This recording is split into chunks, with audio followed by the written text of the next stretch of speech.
দর্শক, গতকাল একই মাঠে কিন্তু রংপুর রাইডার্স চমৎকারভাবে 197 চেস করেছিল এবং খুব দুর্দান্তভাবে জয়লাভ করেছিল। আজকে একই মাঠে 178 চেস করতে গিয়ে 150-এ অল আউট হয়ে গেল খুলনা। খুবই দুঃখজনক, বাট কিছু করার নেই। দুর্বার রাজশাহী আরও একবার জয় পেল। সবাইকে ওয়েলকাম করছি বেলামে inside the BPL, powered by Summit Group. সঙ্গে রয়েছে মৌসুমীও, আমার সঙ্গে আছেন স্পোর্টস অ্যানালিস্ট দেব চৌধুরী এবং সেই সাথে রয়েছেন নোভা ব্যান্ডের ভোকালিস্ট আহমেদ ফজল। কেমন আছেন? ওয়েলকাম। আমি আজকের টপিক দিয়ে শুরু করি। আমি ভেবেছিলাম যে 178 ওকে, তার মানে একটা দারুণ ম্যাচ হয়তো হবে এবং দুর্বার রাজশাহী আবার দুর্বার একটা পারফরমেন্স দেখাবে, যেহেতু ব্যাকে আমরা একটু তাকালে দেখবো যে আবার ম্যাচ তারা হেরেছে। যেমনটা আশা করেছিলাম যে একটা দুর্বার পারফরমেন্স দেখিয়ে টেবিলের টপের দিকে হয়তো থাকবে, সেটা পারেনি। বাট আজকে 9 ওভারে তখন আসলে রান মাত্র 50। সো কি বলতে চাইবেন আসলে? দেখেন, এই বিপিএল এর দিকে যদি আপনি তাকান তাহলে রংপুর এবং বরিশাল এই দুটো দল একদিকে, বাকি 5টা দল আরেকদিকে। এক্স্যাক্টলি। এবং সবচেয়ে বড় সমস্যা হচ্ছে কি, আপনি যদি শুধুমাত্র আজকের এই তাদের ব্যাটিং পারফরমেন্সটা দেখেন, ওয়েন দে আর চেজিং ডান 178, আফিফের কথা বলেন, কত 30 বলে 33 করেছেন। মেহেদী মিরাজ 7 বলে 1। তারপরে হচ্ছে আপনার Naim, he was in very good touch. সেই নাইম 28 বলে 24 করলেন। এই প্রত্যেকটা ইনিংসটা না শুধুমাত্র ম্যাচ হারাটাই নিশ্চিত করেছে। এবং তাদের যে ইন্টেন্ট, তাদের অ্যাবিলিটি সম্পর্কে আমরা যতটুকু জানি, যতটুকু ক্রিকেট বিশ্লেষকরা এক্সপেক্ট করেন, টিম ম্যানেজমেন্ট এক্সপেক্ট করেন, দুটো আসলে সাংঘর্ষিক।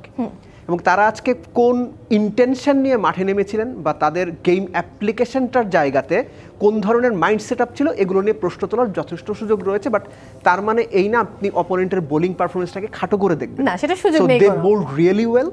এবং একটা জায়গাতে আমার মনে হয়েছে যে তারা আসলে ট্রিকটা মিস করে গেছে, যে 178 চেস করার জন্য এই পাওয়ার প্লেটা কীভাবে ক্যাপিটালাইজ করব, সেটার পরে বাকি 4 ওভার, বাকি 6 ওভার।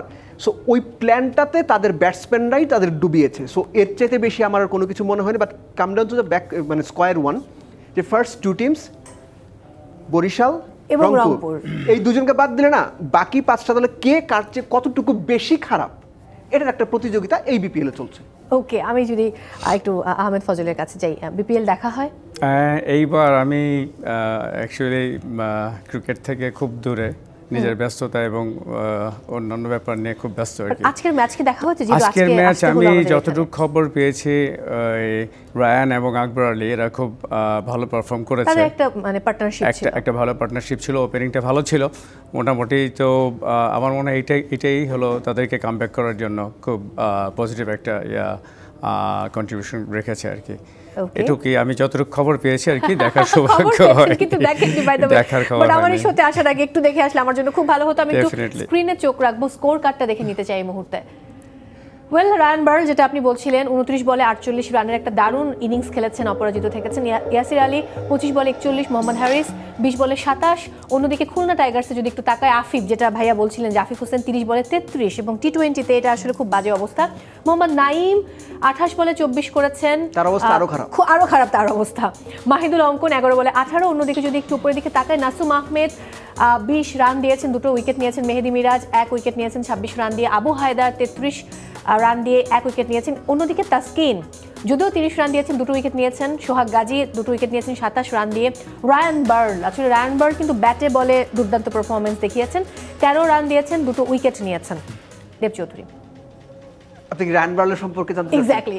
ওকে, একটা ব্যাপার হচ্ছে কি, যে আপনার বিদেশি প্লেয়ারদের কাছ থেকে এই ধরনের পারফরমেন্স এক্সপেক্টেড। আপনি যদি একটু পেছনে ফিরে যান, লাস্ট বিপিএলে দেখেন কায়েল মায়ার্স সিঙ্গেল হ্যান্ডেডলি রংপুরকে 3টা ম্যাচ জিতিয়েছিলেন। রাইট, যদিও গতকালকে পারফরমেন্সটা খুব বাজে ছিল। That's a different match. আপনি যদি পরপর 2 ম্যাচের পারফরমেন্স দেখেন, একটাই তিনি 61 করেছেন, একটাই 59 করেছেন, নট আউট। দুটোই একটা ম্যাচ উইনিং নক, আর একটা হতে পারতো match winning knock. So Ryan বার্লের ব্যাপারটাও তাই, যে সিচুয়েশনে তিনি 48-49 রান করেছেন, যে পরিস্থিতির মধ্যে থেকে করেছেন এবং যে জায়গাতে নেমে করেছেন, এটা এক্সপেক্টেড ছিল। তিনি যদি এই রানটা না করতেন, এই ম্যাচের পাল্লাটা ঝুলে যেত। কারণ 178 চেস করার 150-55 চেস করা, ইটস এ হিউজ ডিফারেন্স। একই সঙ্গে আরেকটা জায়গা, আসলে ছোট জায়গাগুলো কি ছোট কিন্তু ইম্পর্টেন্ট জায়গাগুলো আমরা মিস করে যাই। আকবর আলীর যে 20টা রান 9 বলে, that was very significant. Exactly. নেমেই 6 মারা, তারপরের বলে স্কুপ খেলে 4 মারা, এগুলো বাংলাদেশের ক্রিকেটারদের কাছ থেকে আমরা 2 বছর আগেও সেভাবে দেখিনি। একটা বেটার সাইন যে বাংলাদেশের ইয়াং প্লেয়াররা যারা আছেন বা ভবিষ্যতে যারা বাংলাদেশ টিমে খেলবেন বলে আমরা মনে করি, তাদের কাছ থেকে আমরা খুবই এক্সাইটিং এবং এনকারেজিং কিছু পারফরমেন্স পাচ্ছি। এটা আমার মনে হয় যে বাংলাদেশ ক্রিকেট বোর্ডে যারা ক্রিকেট নিয়ে কাজ করছেন, স্পেসিফিক্যালি ক্রিকেট অপারেশনস নিয়ে, ন্যাশনাল টিম নিয়ে বা গেম ডেভেলপমেন্ট নিয়ে, তাদের খুশি হবার কথা। সো এর সঙ্গে আপনি আকবর আলীকে যোগ করে দিতে পারেন। আর রায়ান বল, যেটা বলছিলাম আমি, যে ওই 2টো উইকেট ওই 5 নাম্বার 6 নাম্বার বোলার হিসেবে আপনি আসবেন, 2-3টা ওভার বল করবেন, 6-7 ইকোনমিতে বল করে 1-2 উইকেট তুলে দেবেন, that is good enough, he has done the good enough. এবং ম্যান অফ দ্য ম্যাচ হওয়ার জন্য যা করা দরকার তিনি সেটা করেছেন। এক্স্যাক্টলি। আমার মনে হয় যেহেতু রায়ান বল্টন নিয়ে কথা বলছিলাম, আমরা পার্টনারশিপটা একটু দেখে নিতে পারি এই মুহূর্তে স্ক্রিনে। Let's have a look. Yasir Ali এবং রায়ান বার্লের পার্টনারশিপ, এবং এই পার্টনারশিপটাই কিন্তু দলটাকে আসলে সামনের দিকে এগিয়ে নিয়ে গেছে। তাদের স্টার্টটা যদি আপনি দেখেন, তারা যেভাবে চেয়েছিল ওরকম করে কিন্তু হয়নি। কারণ আমরা যদি এইবারের বিপিএল গুলো দেখি, হ্যাঁ একটা তর্ক আছে যে আপনার আইসিসির যে প্রপার গাইডলাইন সেই অনুযায়ী বাউন্ডারিগুলো হচ্ছে না। কোনো জায়গাতে ঢাকার মাঠের বাউন্ডারি আপনার কত 53 মতো বোধহয় ছিল, এটা আপনার আইসিসির যে নিয়ম সেটার সঙ্গে সাংঘর্ষিক। তারপরও এই যে খেলাগুলো হচ্ছে, অনেক বেশি রান হচ্ছে, ভালো উইকেটে খেলা হচ্ছে। এখনো পর্যন্ত আমরা এমন কোনো উইকেট দেখিনি যেগুলো আমরা টি-20 ক্রিকেটে গ্লোবাল স্ট্যান্ডার্ডে দেখতে চাই না, যেখানে আপনার 115-120 রান হবে এবং সেই 115-120 চেস করতে গিয়ে অপোনেন্ট আবার বিপদেও পড়ে যাবে, যে মনে হবে একটা পর্যায়ে ভাই এই রান কত রান। সো ওরকম কিছু দেখছি না, একটা আশার ব্যাপার, ভালো উইকেটে ভালো পারফরমেন্স আমরা দেখছি, দ্যাট ইজ এক্সপেক্টেড। কারণ আপনার মনে থাকার কথা, সাকিব আল হাসান একবার বলেছিলেন যে মিরপুরের উইকেট সম্পর্কে, যে কোনো ক্রিকেটার যদি এই উইকেটে 10 ম্যাচ খেলে তার ক্যারিয়ার শেষ হয়ে যাবে। বাংলাদেশের গ্রেটেস্ট এভার ক্রিকেটারের কাছ থেকে এরকম একটা কমেন্ট বাংলাদেশ ক্রিকেট বোর্ডের জন্য রীতিমতো একটা মিসাইল। এবং আপনি শান্তর যদি লাস্ট উইকেট নিয়ে 10টা ইন্টারভিউ দেখেন, 5 বার তিনি বলেছেন উইকেট বদলাতে হবে, এই উইকেটে খেলে লাভ নাই। থ্যাঙ্কস টু ক্রিকেট বোর্ড যে তারা উইকেটের ধরনকে বদলে এনেছে, যেটা ক্রিকেটের জন্য টি-20 গ্লোবাল স্ট্যান্ডার্ডে ম্যাচ করার জন্য ক্রিকেটারদের এই প্র্যাকটিসগুলো এই ধরনের উইকেটে করা জরুরি। কিভাবে 200 করতে হয়, কিভাবে 200 করতে চেস করতে হয়, সেটা জানার জন্য এই উইকেটে খেলা জরুরি। একেবারে। আমি আহমেদ ফজলের কাছে যাব। ক্রিকেট খেলা হতো কিনা, আপনার যে হাইট এবং যে ফিটনেস, হতেই পারে যে আপনি হয়তো খুব ভালো ক্রিকেট খেলতেন একটা সময়। এক সময় খেলতাম, সেটা আমাদের যখন স্কুলিং হচ্ছিল, স্কুল কলেজ, এই সময়টাতে আমি খেলতাম ক্রিকেট। ঢাকা ফার্স্ট ডিভিশন লিগে খেলেছি, আমাদের ফরাজগঞ্জ ছিল, ফরাজগঞ্জে খেলেছি। তো আমি বেসিক্যালি টেবিল টেনিসটা আর কি খুব বেশি ইনভলভ ছিলাম। আমি টেবিল টেনিসেও বাড়িতে খেলেছি, এরপরে কিছুদিন ওই ফরাজগঞ্জেও খেলেছিলাম আর কি। তো ওই সময়টা খেলাধুলা নিয়ে বেশ বিজি থাকতাম। এরপরে তো মিউজিকে চলে আসি, আর খেলাধুলার সাথে খুব একটা দেখা ছাড়া আর সেটা হচ্ছে আপনি ক্রিকেট খেলতেন, হামিন ভাই ক্রিকেট খেলেছেন, আসিফ আকবর ভাই ক্রিকেট খেলেছেন। এই যে সঙ্গীত এবং ক্রীড়া দুটোর মধ্যে যে একটা জেলিং, এটা কোনো ব্যাপার আছে কিনা, কি মনে হয় আপনার? আমার যেটা মনে হয় আসলে এগুলো তো দুইটাই ক্রিয়েটিভিটি আর কি। মিউজিকটা তো ফুললি ক্রিয়েটিভিটি, আর বয়সের একটা ব্যাপার আছে। আমরা যে বয়সের সাথে পার করে এসেছি খেলাধুলা নিয়ে, তখন সঙ্গীতটা জাস্ট বুমিং হচ্ছে আর কি।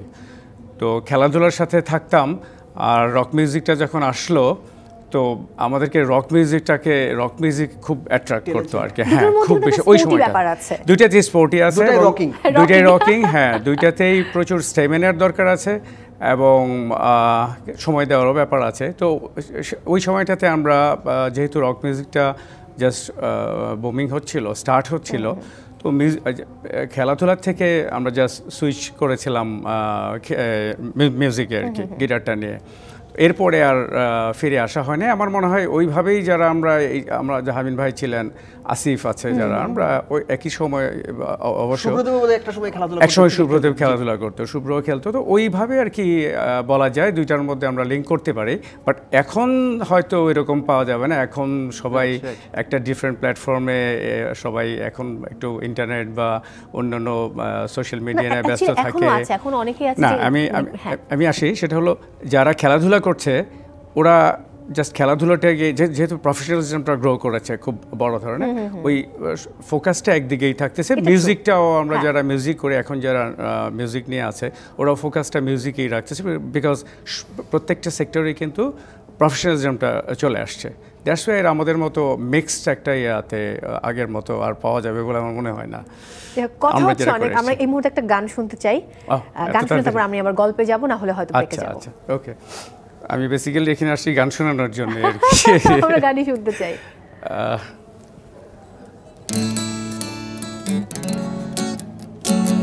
আমি আমার একটা মিক্স অ্যালবামের গান করি প্রথমটা, এটা হলো প্রতিমার ছবি শক্তি অ্যালবামে করেছিলাম গানটা, প্রিন্স মাহমুদ এটা প্রডিউস করেছিল আর কি।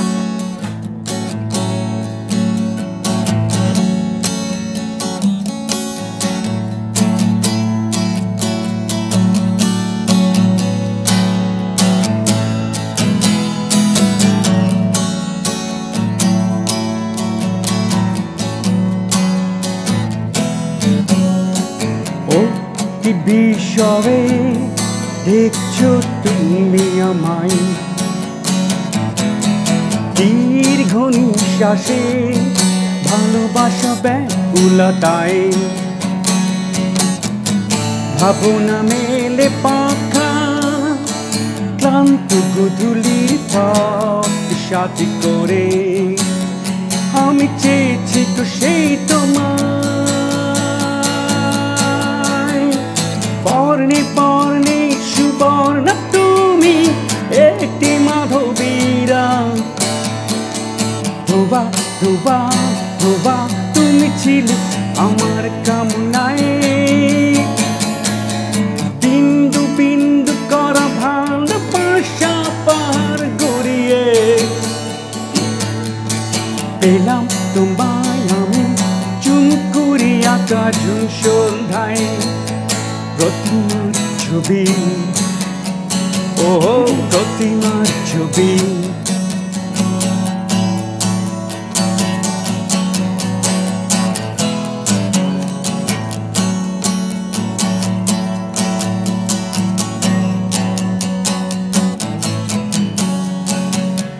চুপি চুপি যাওয়া চাঁদনি বরং ওকে দূর দূর ভাবনা যে, নীলাম্বরে নীলাভরণ দুঃখ চুরি করে তার মাঝে, বর্ণে বর্ণে সুবর্ণ তুমি একটি মাধবীরা,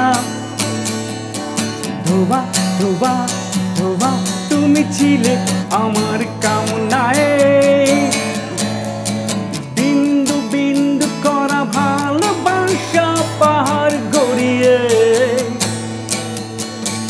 এলাম তোমায় আমি চুম করি আকাশ সন্ধ্যায়, প্রতিমার ছবি ও প্রতিমার ছবি। দুর্দান্ত, থ্যাংক ইউ। ভাই এনি চান্স এটা যদি একটা টিভিতে বসে এরকম ভদ্রস্থ ড্রেস পরে শোনা হতো, আপনি কি স্কুল পলাতক মেয়ে গানটা গাইতেন? অবশ্যই গাইতাম। হয় কি লোহা ফজল ভাই যখন এই নামগুলো সামনে আসে, উইথ ডিউ রেসপেক্ট সবার আগে স্কুল পলাতক মেয়ের নামটাই সামনে আসে একদম শুরুতে, ওয়ার লাইক কিডস, কিন্তু শুনেছি মনে আছে আমরা বোধহয় মাস 4-5 হবে না, 2-3 হবে না, কতদিন আগে আমরা লাইভ করেছিলাম, আমরা একটা লাইভ করেছিলাম প্রবাবলি, হ্যাঁ এরকম 4-5 থেকে 5 মাস হবে, এবং সেই মানে 6 মাস হয়ে যাবে, কারণ ওই টাইমটাতে একটা গ্যাপ গেল আমাদের দেশের পরিস্থিতি, পলিটিক্যাল আনরেস্ট সবকিছু মিলিয়ে। ট্রাস্ট মি, স্কুল পলাতক মেয়ে যে কত রিকোয়েস্ট, এবং আমরা বারবার মানে কথা বলছি, ওই গান হয়ে গেছে, আবার ওই গানের রিকোয়েস্ট, সো এবং একটা লম্বা সময় ধরে আসলে মানুষ তো এটা শুনে অভ্যস্ত, এবং ওই গানগুলো কিন্তু এখনো মানুষের হৃদয়ে লেগে আছে। একটা ব্যাপার কি আমার যেটা মনে হয়, পেছনে ফিরে যায় সবাই, জেনারেশন টু জেনারেশন একটা মিউজিক বা একটা গান একজন শিল্পীকে আমার মনে হয়, মেবি আই এম রং, অমর করে দেওয়ার জন্য যথেষ্ট। একদম, হ্যাঁ আমরাও ছোটবেলায় আমরা যখন কিছু কিছু গান পেয়েছিলাম, আমাদের মনে হতো যে এগুলো হচ্ছে শিল্পীর অমরত্ব। হ্যাঁ, মানে ওই গানটা আসলেই আমরা ওই শিল্পী বা যিনি গানটা গেয়েছেন বা সুর করেছেন ওনাদের একটা প্রতিচ্ছবি আমাদের অবয়বে ভেসে আসতো, এবং এখনও মনে হয় ওনারা জীবিত। তো এরকমই আর কি, একটা টিউন বা একটা গান যতদিন এটা কন্টিনিউ করে থাকে শ্রোতাদের মাঝে, ডেফিনেটলি শিল্পীকে তারা হয়তো ওইভাবেই ধারণ করে আর কি। হ্যাঁ, একটা ছোট্ট ব্রেকে যাব, ব্রেক থেকে ফিরে এসে বাকি আবার ক্রিকেটের আলোচনায় ফিরছি। দর্শক, সময় হয়েছে বিরতি নেবার। আপনারা দেখছেন বেলাম inside the BPL powered by Summit Group. দর্শক, ফিরে এলাম ব্রেক থেকে, সবাইকে আরও একবার ওয়েলকাম করছি বেলাম inside the BPL powered by Summit Group. সঙ্গে রয়েছে মৌসুমীমও আমার সঙ্গে আছেন, স্পোর্টস অ্যানালিস্ট দেব চৌধুরী, এবং সেই সাথে রয়েছে নোভা ব্যান্ডের ভোকালিস্ট আহমেদ ফজল। ফিরে এলাম বিরতি থেকে, এবং গত দিনের যে ম্যাচ, রাতের ম্যাচ মানে শেষের ম্যাচটা আমরা একটু দেখতে চাই, পর্দায় চোখ রাখতে চাই। চিটাগাং কিংস 7 উইকেটে জয়লাভ করেছে এবং ঢাকা ক্যাপিটালস টানা 5টি ম্যাচে হার। খুবই দুঃখজনক। কালকে কিন্তু একবার ভেবেছিলাম যে হয়তো ভালো করতে পারবে, বাট 177 যেহেতু ভালো স্কোর হচ্ছে, সেই জায়গায় 177 আসলে অতটা বেশি রান না বলা চলে। তারপরে হয়তো বোলিংটা ভালো হলে একটা সম্ভাবনা মানে ছিল। যাই হোক, সাব্বির রহমান 33 বলে 82, খুবই দুর্দান্ত খেলেছেন। তানজিদ হাসান তামিম 48 বলে 54, ফরমানুল্লাহ 9 বলে 10। অন্যদিকে উসমান খান দারুণ একটা সেঞ্চুরি করেছিলেন সেদিন, এবং গতকালকে 33 বলে 55 করেছেন। গ্রাহাম ক্লার্ক 32 বলে 39, মোহাম্মদ মিথুন 22 বলে 33 অপরাজিত। একটু যদি তাকাই, খালেদ আহমেদ 21 রান দিয়েছেন, 4 ওভার বল করেছেন, 3টা উইকেট নিয়েছেন। আলিস ইসলাম হবে এখানে, আসলে একটু ভুল আছে, 25 রান দিয়েছেন, 1টা উইকেট নিয়েছেন। মোহাম্মদ ওয়াসিম 1 উইকেট নিয়েছেন, 42 রান দিয়েছেন। মুস্তাফিজুর রহমানের কাছে, আমার কাছে তার প্রতি যে পরিমাণ মানে প্রত্যাশা, সে প্রত্যাশা অনুযায়ী আমি কোনোদিনও খুব একটা পাচ্ছি না আমার কাছে মনে হয়। 23 রান দিয়েছেন, 1টা উইকেট নিয়েছেন। মোসাদ্দেক হোসেন 1টা উইকেট নিয়েছেন, 26 রান দিয়েছেন। ফরমানুল্লাহ 1 উইকেট নিয়েছেন, 30 রান দিয়েছেন।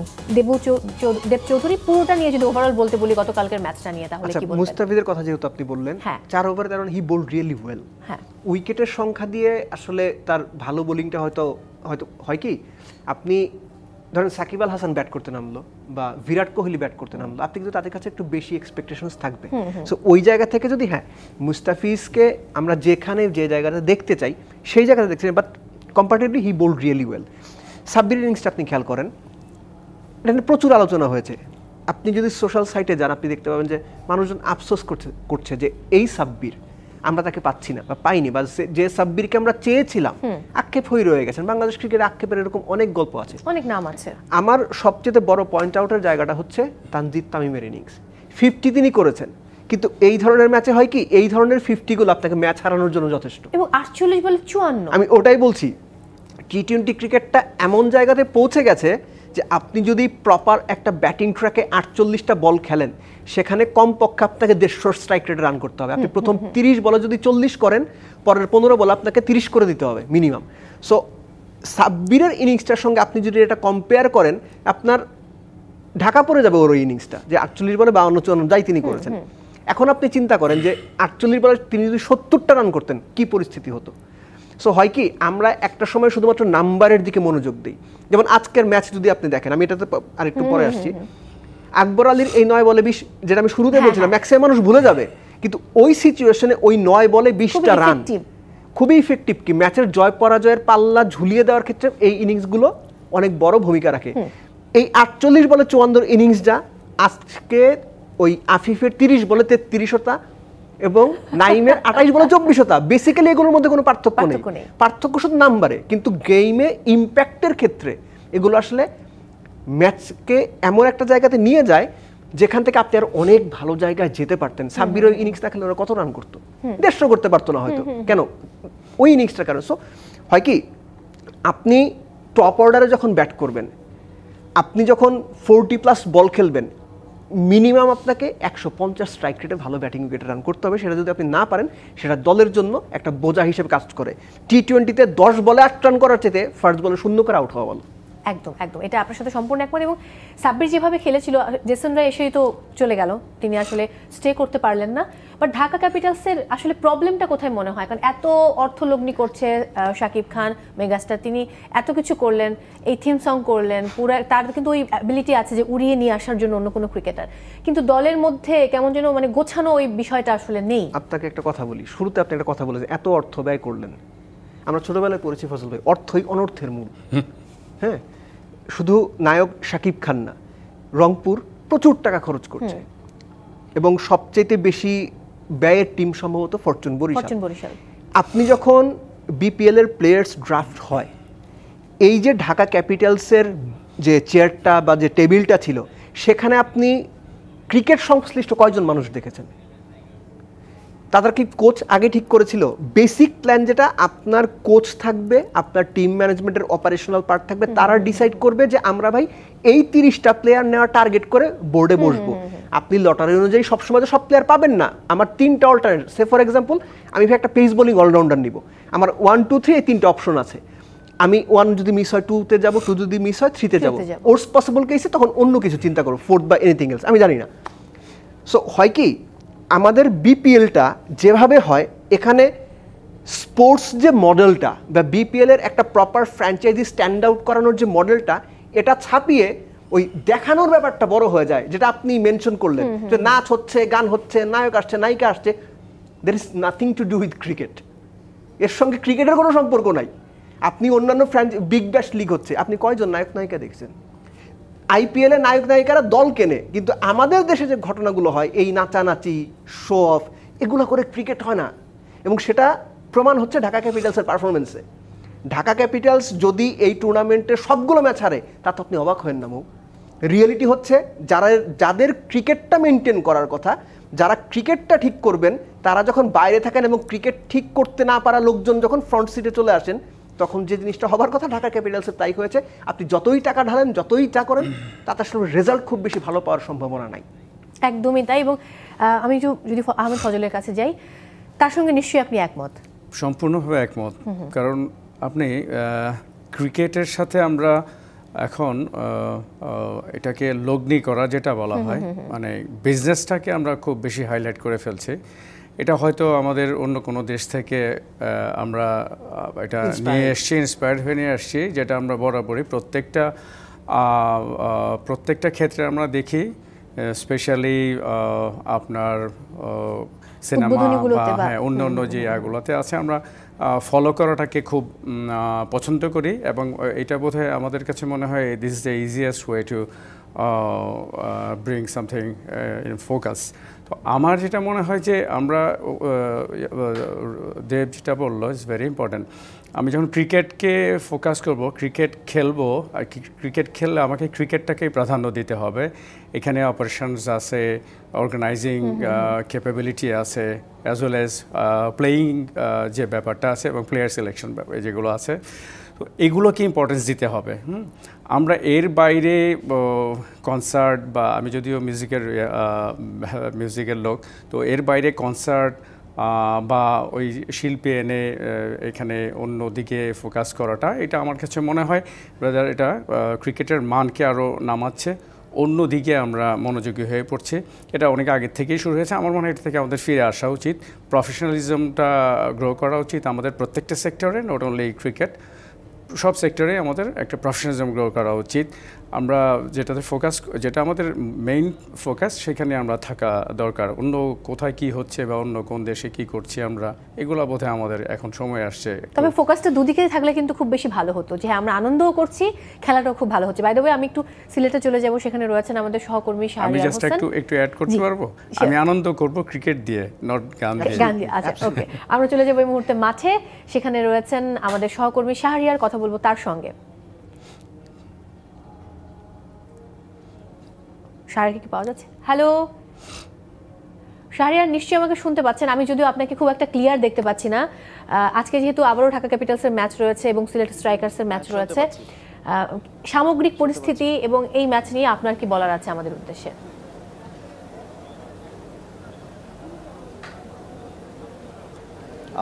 ঢাকা ক্যাপিটালস আর সিলেটের অবস্থাটা তো অনেকটা একই রকম, বাট হ্যাঁ, তার মধ্যেও কিছু ভিন্নতা আছে।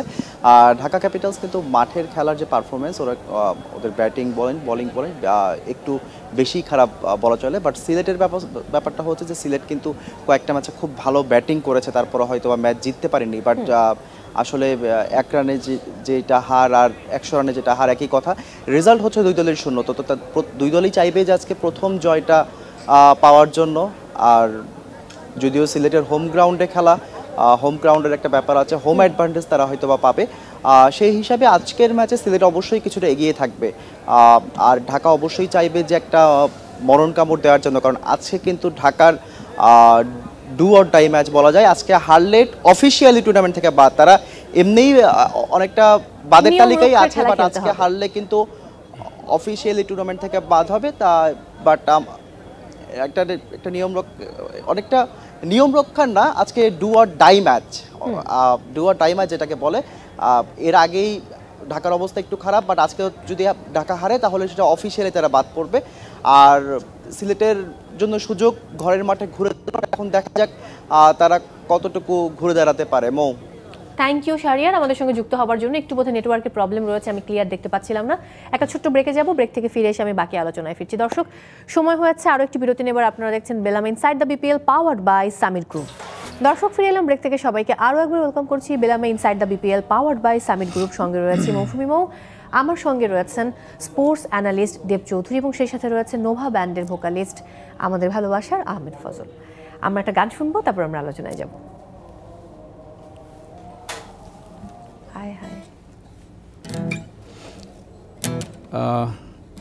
যেহেতু দেব ওই ফুল পলাতক মেয়েটাই হোক, জাতির চাওয়া, ওটা করি। যদি আমার প্ল্যান ছিল অন্য একটাতে যাওয়ার। আচ্ছা, দুঃখিত তাহলে।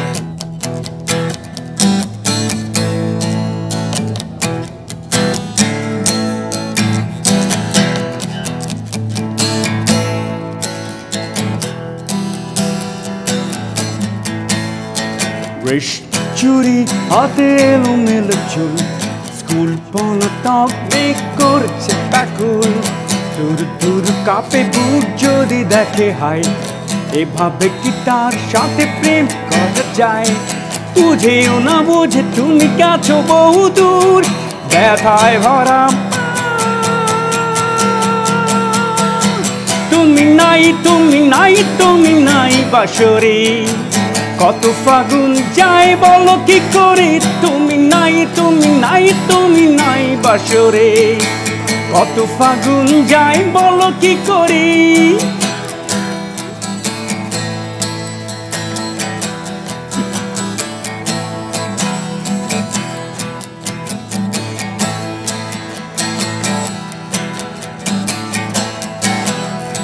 রোদ জলা শিউলি তলায় গোহায়, তোমারই পথ চেয়ে দিন কেটেছে। এই চোখ যত দূরে দৃষ্টি মিলায়, শুধুই চোখ মোর সাথী খুঁজেছে। বুঝেও না বুঝে তুমি গেছো বহু দূর, ব্যথায় ভরা তুমি নাই, তুমি নাই, তুমি নাই বাসরে। কত ফাগুন যায় বলো কি করে, তুমি নাই, তুমি নাই, তুমি নাই বাসরে। কত ফাগুন যায় বলো কি করে। নো প্রবলেম, কোনো ব্যাপারই না। Thank you so much. আমরা লাইভে, এটা দর্শক বুঝবেন, একদমই সমস্যা নেই। আমরা বরং গল্পে চলে যাই। আমি একটু দেব চৌধুরীর কাছে চলে যাব। যে প্রসঙ্গ নিয়ে আমরা ব্রেকে কথা বলছিলাম, তামিম ইকবাল ইস্যু, এবং are you okay? Thank you. হ্যাঁ, ওকে। পানি লাগবে? আচ্ছা, ঠিক আছে।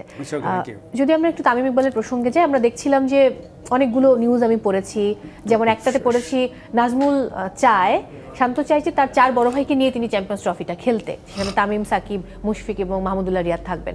তামিম ইকবাল বোধহয় সময় নিয়েছেন, আপনি যেমনটা বলছিলেন, এবং 12 জানুয়ারি কিন্তু লাস্ট ডেট চ্যাম্পিয়ন্স ট্রফির দল জমা দেওয়ার। তো কি বলতে চাইবেন আসলে এই টপিকটা, এখানে প্রসঙ্গ নিয়ে? কয়েকটা বিষয় সামনে চলে আসা জরুরি। তামিম ইকবাল ফিরবেন কি ফিরবেন না, এটা একটা ডিসিশন। আবার শুধুমাত্র Shakib Al already bowling action illegal, এটা সেকেন্ড টাইম তিনি পরীক্ষা দিয়েছেন, হি ফেইল্ড। অর্থাৎ তিনি বোলার হিসেবে চ্যাম্পিয়ন্স ট্রফিতে বাংলাদেশ টিমের অন্তর্ভুক্ত হলেও বল করতে পারবেন না এই সিচুয়েশনে, শুধু ব্যাটসম্যান হিসেবে। সো ওটা পরের আলোচনা। আমার একটা জিনিস খুব অবাক লাগে, ধরেন তামিম ইকবাল যখন দলে ছিলেন না, তখন আপনি বাংলাদেশ ওপেনার ছিল না, ছিল তো, কেউ না কেউ তো খেলেছে। এতদিন পরে ক্যাপ্টেন যখন এসে বলছেন আমার তামিম ইকবালকে লাগবে, নির্বাচকরা 2 নির্বাচক তার সঙ্গে কথা বলেছেন ডে বিফোর ইয়েস্টারডে, তিনি তাদেরকে সরাসরি না করে দিয়েছেন। তার 3 দিন আগে শাহিদ আফ্রিদির ভিডিওতে আমরা দেখেছি তিনি শাহিদ আফ্রিদিকে জিজ্ঞেস করছেন যে তামিম খতম, রিটায়ারমেন্ট? তামিম তার উত্তর দিচ্ছেন ন্যাশনাল টিমসে। অর্থাৎ তিনি শাহিদ আফ্রিদিকে বলছেন তিনি ন্যাশনাল টিম থেকে রিটায়ারমেন্টে চলে গেছেন। 2 নির্বাচককে বলছেন তিনি ফিরবেন না। গাজী আশরাফ লিপু চিফ সিলেক্টর তারপরে যখন কথা বলেছেন তখন তিনি সময় চেয়েছেন। অর্থাৎ তিনি একটা দ্বিধার মধ্যে ভুগছেন যে whether I will come back or not. True. এখন নির্বাচকদের অবস্থাটা দেখেন, বাংলাদেশ ক্রিকেটের অবস্থাটা দেখেন। আপনি ঘুরে ফিরে যখন আবার তামিমের কাছে যাচ্ছেন, আমি শান্তর চাওয়া বাদ দিচ্ছি, তার মানে কি আপনার কাছে বেস্ট পসিবল অপশন যারা আছে তাদের উপর আপনার ভরসা নাই। Simple as that. এখানে মাঝামাঝি কোনো ব্যাপার নাই। আপনার যদি সৌম্যর উপরে ভরসা থাকতো, লিটনের উপরে ভরসা থাকতো, তানজিদ তামিমের উপর ভরসা থাকতো, তাহলে আপনি ঘুরে তামিমের কাছে যেতেন না, ইনক্লুডিং ক্যাপ্টেন হিমসেলফ। এইটা খুবই বিপজ্জনক অবস্থান মুভ, যে আপনি তামিমের কাছে যাচ্ছেন যে প্লেয়ারটা মানে plus minus 1.5 month or 2 months, যিনি 1.5 বছর বাংলাদেশ ওয়ানডে টিমের বাইরে। তো হুট করে আপনি আসবেন, এসে খেলবেন, যদি পারফর্ম করতে পারেন আলহামদুলিল্লাহ, যদি না করতে পারেন সমালোচনা সবটির কিন্তু আপনার দিকে যাবে। তামিম কিন্তু নিজেকে এটা চিন্তা করতে হবে, তামিম এটা চিন্তা করবেন, এবং এই চিন্তায় দোষের কিছু নাই। তামিম যদি ইফস অ্যান্ড বাটস, কারণ তামিম এসে ফ্লপ করতে চাইবেন না। আপনি কি কোনোদিন এই হট সিটে বসে ফ্লপ করতে চাইবেন? এটা হয় কোনোদিন। আপনি ভালোই করতে চাইবেন, প্রেজেন্টার হিসেবে আপনি দেশের সেরা প্রেজেন্টার হতে চাইবেন। এইটা যে কোনো মানুষের প্রফেশনাল জায়গায় অবভিয়াস একটা বিষয়। There is nothing wrong with Tamim. তিনি সময় নিয়েছেন, বলবেন, ঠিক আছে। আমার ইস্যুটা হচ্ছে যে এই যে ঘুরে ফিরে তামিমের কাছে যাওয়া, ঘুরে ফিরে ক্যাপ্টেন আর্জ করছেন তার সব সিনিয়র 4 বড় ভাই লাগবে, যাদের বয়স 35, 38, 39। অর্থাৎ Bangladesh cricket is nowhere. Bangladesh cricket কোথাও নাই মৌ। আমরা অনেক কথা বলি, অনেক রকম আলোচনা হয়, অনেক কিছু দেখি, অনেক রকম বিষয় আমাদের খাওয়ানো হয়। গণমাধ্যম কর্মীরা বিভিন্ন কারণেই অনেক কিছু সুন্দর প্লেটে সার্ভ করেন, রিপোর্ট বানিয়ে, নিউজ বানিয়ে, কিন্তু রিয়েলিটিটা না খুব ক্রুয়েল অ্যান্ড বিটার। রাইট। এই যে চ্যাম্পিয়ন্স ট্রফিতে আসছে, সময় কতদিন আছে? খুব বেশি হইলে 1 মাসের সামথিং। 20 তারিখে বোধহয় ফার্স্ট খেলা, আমি এক্সাক্ট আমার 19 তারিখে মেবি ফার্স্ট খেলা সম্ভবত, আমি ভুল না করলে 1 মাস 10 দিন ধরে। আপনি কথার কথা, এই 1 মাস 10 দিন আগে বাংলাদেশ ক্রিকেট বোর্ড একজন প্লেয়ারের কাছে যাচ্ছে যিনি এখনো শিওর না তিনি টিমে ব্যাক করবেন কিনা। সো এইটা কোনো ক্রিকেট সিস্টেমের প্রপার সিস্টেম না। আর তামিম যদি ব্যাক করেন, সেইখানে আপনি কাকে ড্রপ করবেন? প্রিভিয়াস তাহলে এতদিন যাদের টানলেন, 1.5 বছর যাদের তামিমের অবর্তমানে খেলালেন, এটা হতে পারে সৌম্য, হতে পারে তানজিদ তামিম, হতে পারে লিটন, হতে পারে XYZ যে কেউ। তার সঙ্গে তো আপনি অন্যায় করলেন। তাহলে ছেলেটাকে এতদিন কেন ডাললেন? লাস্ট মোমেন্টে এসে যদি তাকে বাদ দেন, কেন ডাললেন? হ্যাভিং সেড দ্যাট, লিটনের যে ফর্ম, আপনি 100 জন মানুষকে জিজ্ঞেস করেন, 100 জনই বলবেন লিটনের বাদ পড়া উচিত। That's a different scenario, that's a different discussion. কিন্তু এই যে তামিমকে ফিরিয়ে আনার ইস্যু, সাকিব যদি না থাকে, এক্সট্রা একটা লেফট আর্মার স্পিনার আপনার দরকার হবে। ধরেন আমি মানে ধরে নিচ্ছি কোনো দৈব, আমার হাতে এখন সময় আছে 40 সেকেন্ডস, সাকিব দলে এসে গেলেন, তুই বল করার জন্য ফিট হলেন, আপনি নাসুমরে বাদ দিবেন, তাহলে নাসুমরে এতদিন টানলেন কেন? তো সব মিলে না একটা জোট পাকিয়ে বা ঘোট পাকিয়ে গেছে। এই মানে জটলাটা যে কখন মানে খুলবে সেটা আসলে আমরা কেউ জানি না। তারপর আমরাও যে হোপ ফর দ্য বেস্ট কথা বলতেই হয়। Go for Dhaka Capitals or Sylhet? Me both. আমি যদিও ঢাকাই বলা যায়, তবে আমি আজকে সিলেটের সাপোর্টার। ওকে, আমি বরাবরই ঢাকার সাপোর্টার। সো ঢাকা যত খারাপ টিমই হোক আমি ঢাকাকে সাপোর্ট করি। Go for Dhaka. দর্শক, বিদায় নিচ্ছি আজকের মতো। সবাই অনেক ভালো থাকুন। একটু পরে আসলে শুরু হয়ে গেছে অলরেডি এখনই ঢাকা ক্যাপিটালস এবং সিলেট স্ট্রাইকার্সের ম্যাচ, এবং তারা দুটো দলই একদম পয়েন্ট টেবিলে তলানিতে রয়েছে। তারপরও দু দলের জন্য অনেক শুভকামনা থাকবে, তারা অনেক ভালো করবে ডেফিনেটলি। বিদায় নিচ্ছি আজকের মতো।